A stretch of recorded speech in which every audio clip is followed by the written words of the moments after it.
అన్న నా తప్పు నేను తెలుసుకున్నాను అన్న. కానీ ఏజ్ అయిపోయిన తర్వాత తెలుసుకున్నా అన్న. బట్ నేనే కష్టపడలేదు. నా తప్పు వల్ల ఇప్పుడు నేను చాలా బాధపడుతున్నాను అని ఒక మెసేజ్ పెట్టాడు. కాల్ కూడా చేసి చాలా సేపు మాట్లాడాడు. చాలా బాధగా అనిపించింది. నా స్టూడెంట్స్‌కి ఇప్పటికి చెప్తున్నాను. చాలా మందికి చెప్తున్నాను. చాలా మందికి కూడా ఇదే మోటివేషన్ ఇచ్చాను. చాలా సార్లు కూడా ఇచ్చాను. అంతా అయిపోయిన తర్వాత నువ్వు ఎంత బాధపడినా ఉపయోగం లేదు. ఆ తమ్ముడిని సొంత తమ్ముడిలా చూసుకున్నాను. వచ్చాడు తన బాధని ఎక్స్‌ప్లెయిన్ చేశాడు. దాని ఇంట్లో పరిస్థితులను ఎక్స్‌ప్లెయిన్ చేశాడు. దగ్గరుండి కొన్ని రోజులు మంచిగా చేశాడు. మంచిగా చేసిన తర్వాత మోటివేట్ చేసి ఎదరికి తీసుకెళ్ళాం. కరెక్ట్‌గా క్వాలిఫై టైమింగ్ వత్తుంది. ఇంకా చాలా రోజులుంది. ఈజీగా ఆ టైంకి చేస్తాడు అన్న టైంలో ఇంటికెళ్ళిపోయాడు టక్‌మని. చెప్పబెట్టకుండా ఇంటికెళ్ళిపోయాడు. తర్వాత కూడా నేను మెసేజ్ పెట్టా. తమ్ముడు ఇన్ని బాధలు చెప్పి ఈ టైంలో ఇంటికెళ్ళిపోయారంటే, అన్నా ఏం కాదన్నా నేను ఇక్కడ ఉండి చేసేసుకుంటా. నాకు అక్కడ అవ్వట్లేదన్నా అదన్నా ఇదన్నా అన్నాడు. బాధపడ్డాడు. వచ్చి 1 మంత్ ఉన్నాడు. 1 మంత్ ఉండి అతను క్వాలిఫై అయ్యే టైంలో లాస్ట్ టైంలో 110 అబోవ్ మార్కులొచ్చినాయి ఎస్‌హెచ్‌జీడీ వచ్చేప్పటికి. మెడికల్ కూడా చాలా పర్ఫెక్ట్ ఉన్నాడు. మనోడొచ్చేప్పటికి 172 హైట్ ఉన్నాడు. ఈజీగా జాబ్ వద్దు. ఈరోజు నా దగ్గర 42 మందెళ్తే అతను ఒకడుండు ఖచ్చితంగా ఉందును. 43 వ్యక్తి అయ్యును మంచి జాబ్ కొట్టుకొని. నెగ్లెక్ట్ చేశాడు. అశ్రద్ధ చేశాడు.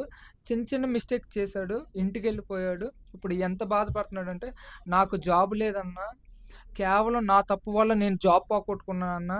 నీ మాట ఆ రోజు ఇన్నైతే ఇవాళ నేను సక్సెస్ అయ్యానన్నా. మంచిగా నా ఫ్యామిలీని చూసుకున్నాను. నేను మా నాన్న ఆటో తోలుకుంటున్నాను అన్నా అని మెసేజ్ చేశాడు. ఎంత బాధేసిందంటే నాకు మామూలుగా ఎయలేదు. అంతకుముందు కూడా నేను ఆటో తోలుకునేవాడినన్నా. మంచిగా చదువుతాను. ఇంట్లో పరిస్థితి వల్ల ఆటో తోలుకున్నాను. అదే మాట చెప్పాడు నాకు. ఇప్పుడు మళ్ళీ ఎళ్లి అదే ఆటో తోలుతున్నాడు.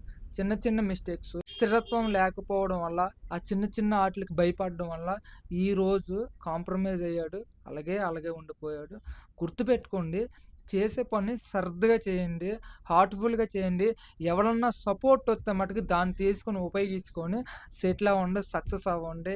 ఏం ఉపయోగం? 110 మార్కుల కన్నా ఎక్కువ వచ్చిన వ్యక్తి జాబ్ పోగొట్టుకునేది ఏం ఉపయోగం?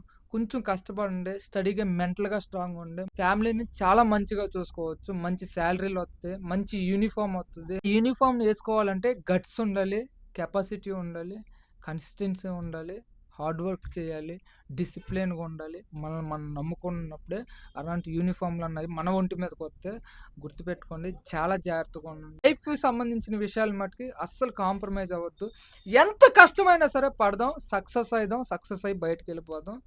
అలాంటి మిస్టేక్‌లు మట్టుకు ఎవరు చేయొద్దు. All the very best. జై హింద్.